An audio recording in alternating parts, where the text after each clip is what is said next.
out dead center. So there's that.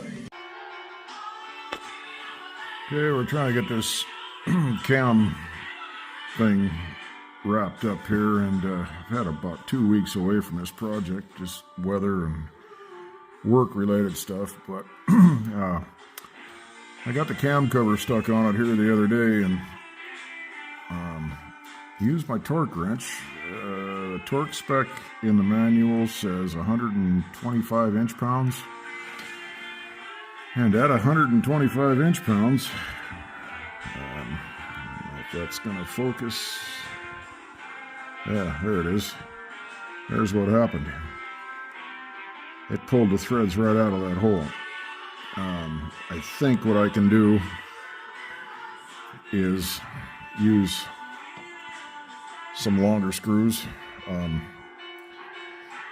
I don't understand exactly why, it did that, other than there's only 1/4 of an inch of bolt that grabs that thread, and that's right where it pulled it out. So what I did is I went around there and I set everything to 90, and I went and bought some helicoils and thought I'd try that, but I think what I'm going to do here instead is just get some longer bolts for that hole and that hole there. Those were the two that wanted to strip. That one over here on the left side did strip. This one here I think I was able to save, but the point being, it's probably not a bad idea to chase the threads. I've been getting quite a little bit of material out of all these holes, so I'm going to finish chasing these and see what happens next here. Alright, now this hole here, there was no problem with whatsoever. I don't know if I mentioned it a minute ago, but I set that torque wrench down to 90 inch-pounds, and went around and everything pulled right in just fine, but I'm not terribly sure my torque wrench is accurate or what the hell the story is with it here, but anyway, you can see that's the crap that's coming out of that hole, and there was nothing wrong with it. So once again, I think chasing these threads before you start putting it all back together is probably a pretty good idea. Just make sure you don't let a bunch of that crap fall down inside there, unless you want to tear the cam chest or the support plate and all that stuff back off. But where is it? Here it is. See, there's quite a bit of material. So anyway, I'm not terribly sure why this all happened this way, but I guess that's just my luck. Okay, so we're getting ready to put the S&S adjustable push rod covers, sleeves, all that business in. One thing I wasn't aware of, and I just about threw the old ones away like a dummy, was that you got to reuse the upper portion of these things, I guess what it is. And S&S does provide new O-rings here. You reuse this copper washer, and then inside of here, let's see if I can get this. There's a spring and a cup, and then that sits, I believe it sits up in there. I could be wrong. I believe it sits up in there like so. So anyway, yeah, you just got to reuse these upper sleeve gizmos there. So if you're going to do this, make sure you don't do what I tried to do and throw them away. But here again, S&S has got this QR code here. You just scan it with your phone. It gives you kind of a little rundown as to what to do.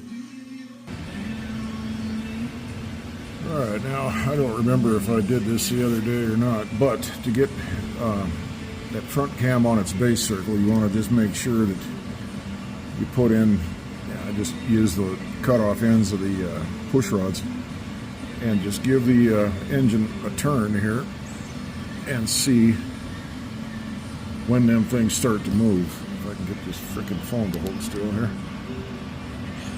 All right, now you can see that the intake is moving. And now the exhaust.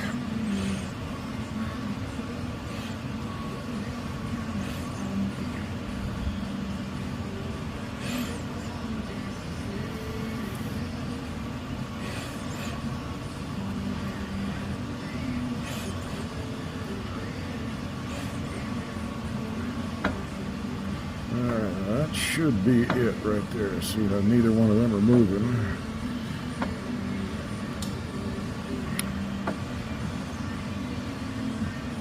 Just make sure. Okay, so the intake is starting. Okay, that should be it. Alright, so I was a little bit misconstrued as to these original sleeves and all this business. I was under the impression that the whole thing had to be reused. I started looking around like, well, no, that's not it.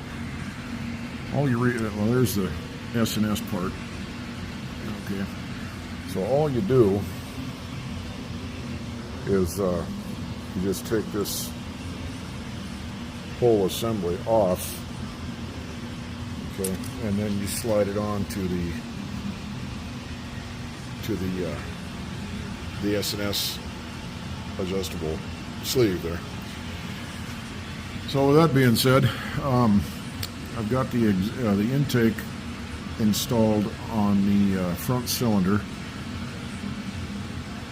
There's a paint mark right here that I put on this one, and then the other three.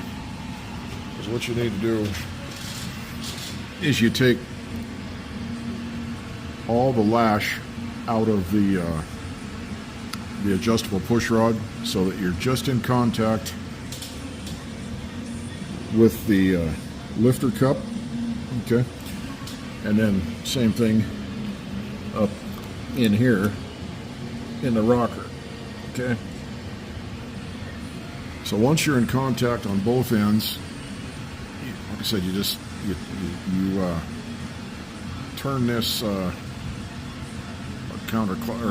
clockwise, I guess it is, and extend this out. That'll take all the lash out of the push rod, okay? And then you come back here.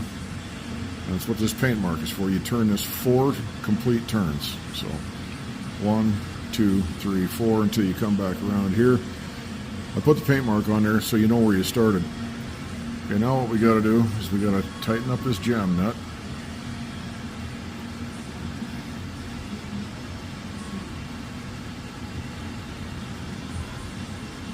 Alright, so the jam nut is just in contact now with the push rod. So this requires 1/4 inch, and that goes right around the bottom of the push rod. But I've got to keep it on there first, I guess. Okay, so there's that. And then you need 2 7/16, for crying out loud, 2 7/16 inches. One goes here, and the other one goes here. That's the intake installed, and now you got to let that bleed down for a few minutes, about 30 minutes, I guess. In the meanwhile, I'll put in the exhaust. That'll be the front one here. Alright, so here we go. We got all 4 installed. Now it's just a matter of letting those lifters relax to their position where they're going to actually be. And come back in here and do the final adjustment and button it up. Okay, so got everything pretty well there.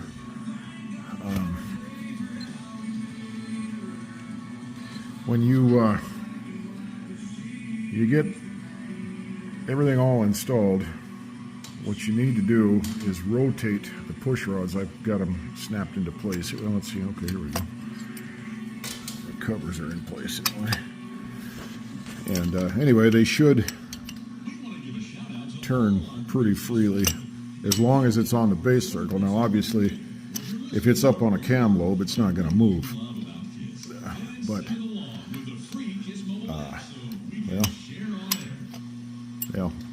I checked them here just a minute ago, and they are where they're supposed to be. So now it's just a matter of popping these things back in, getting that that seal down in the tappet block. And with any sort of success here, let's see. I'll just push that back where I just had it. There. Okay, they kind of just snap right down in.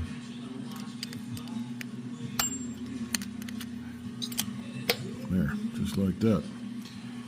Okay, so the one thing you want to just make sure is that before you get, putting one or the other in place, that you let the like in this example here, I installed the intake first,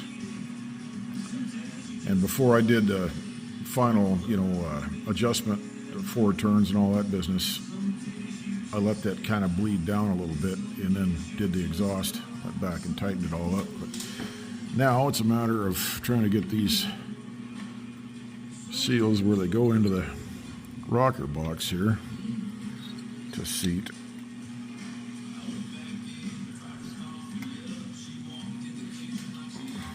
And that supposedly is just a simple matter of everything is simple, right? I guess you're supposed to just kind of go something along these lines here and slide that up in there, and it snaps in, something on that order. Same deal here.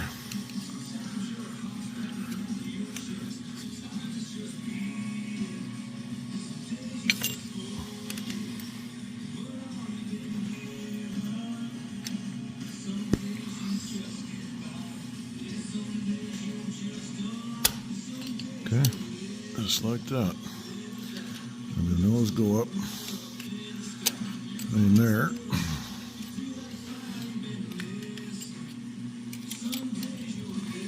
Okay. Same deal on the back cylinder. I'll do the one that should be the most difficult to get at first here. Let's see what this does.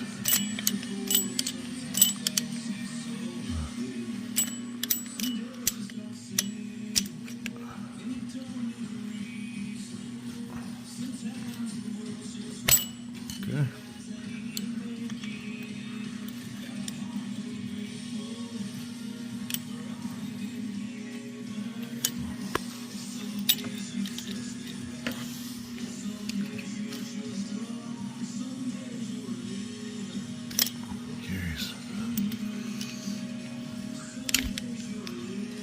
Okay, and then it snaps up into place. Okay, now get these guys up out of the way.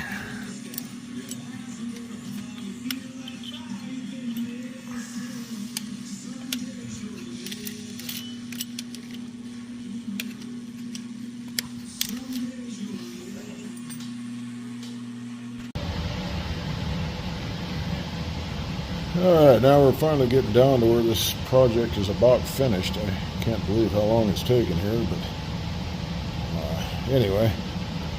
So, where I left off here the other day, I can't remember exactly, but got the push rods in and adjusted and everything. And so now what a person wants to do is check rotation to make sure you don't have any binding or any valve to piston contact or valve to valve contact, which would mean that your push rods are not adjusted properly. So I'll go ahead and turn the wheel here, and you should be able to see on the cam sprockets there, full rotation.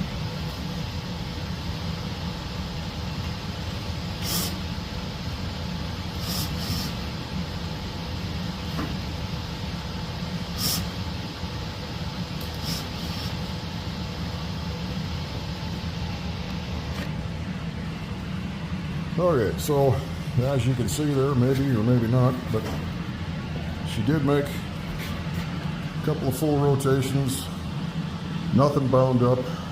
There was no resistance other than just the transmission and going through the engine on the wheel and all that business. No clicking, which would, if you did hear something clicking, the furnace finally turned off, thank goodness. If you did hear any clicking or any kind of metallic sound, then obviously stop and go back, loosen everything off, and start again.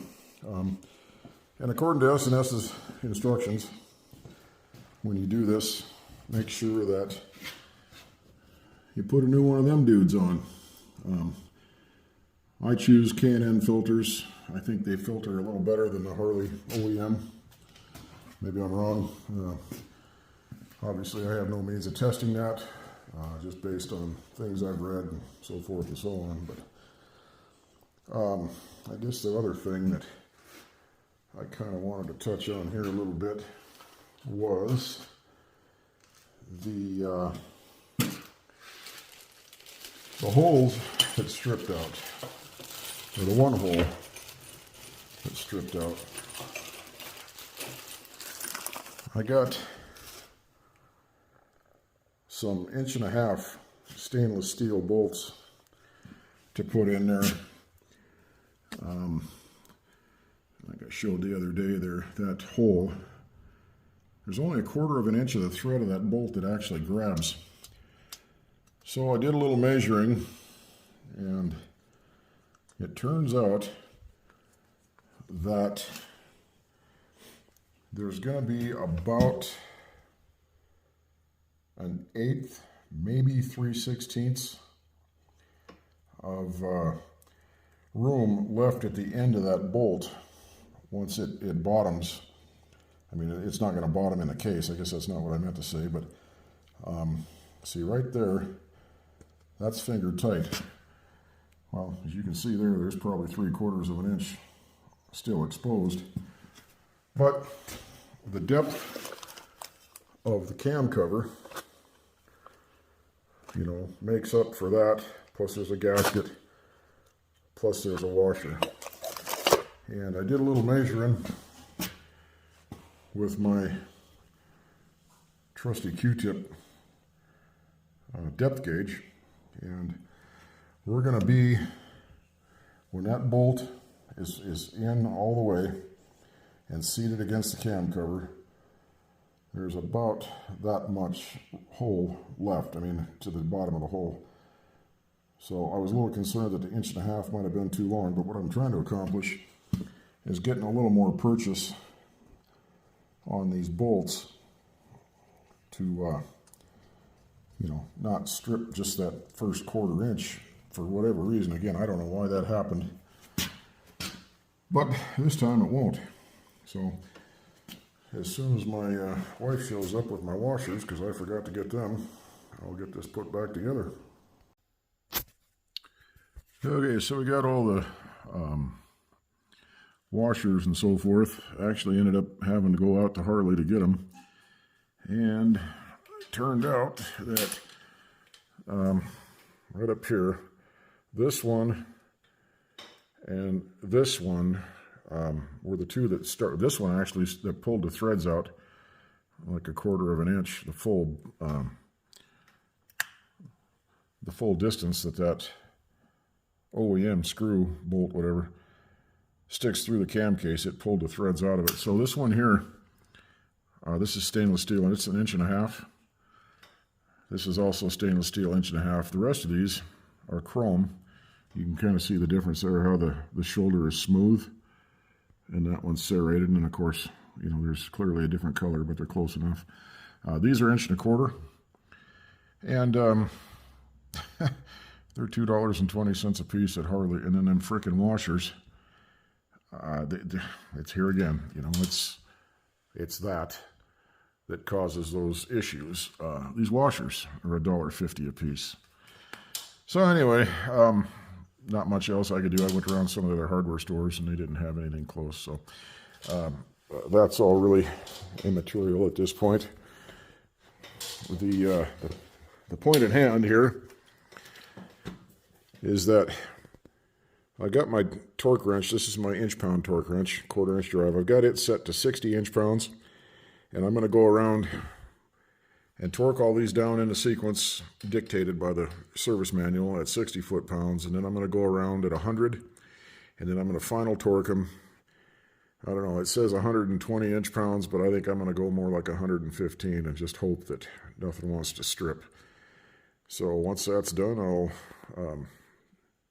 see where things are at then. Okay, everything is final torqued. I went 60, 90, and 110. I'm not brave enough to try the 125 that they require. I think it says, let's see here. Yeah, there's the sequence. So 1 and 4 are the two stainless steel ones. The rest of them are chrome. But right down here, it tells you 125 to 155 inch-pounds. Again, I'm not that brave. Maybe that's where they need it. I'm going to try it at 110 or whatever. Let's see, what have I got here? Yeah,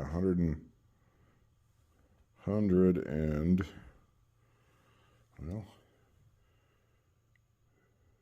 yeah, 110.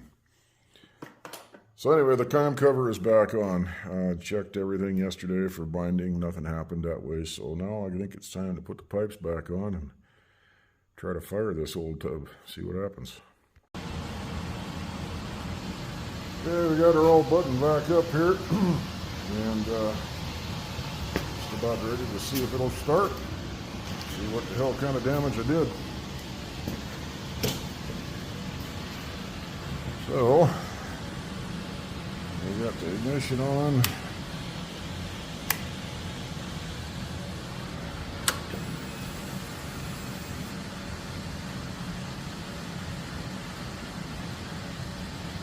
And let's see what we get.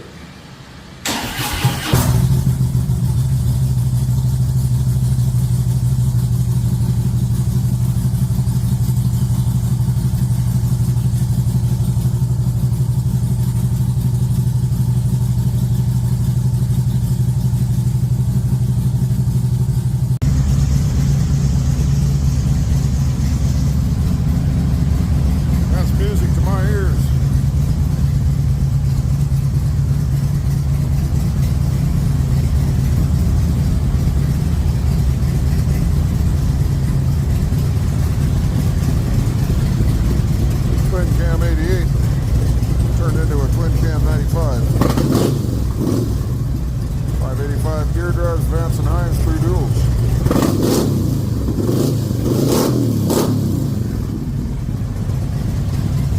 Twin cam 103. Pretty well stocked.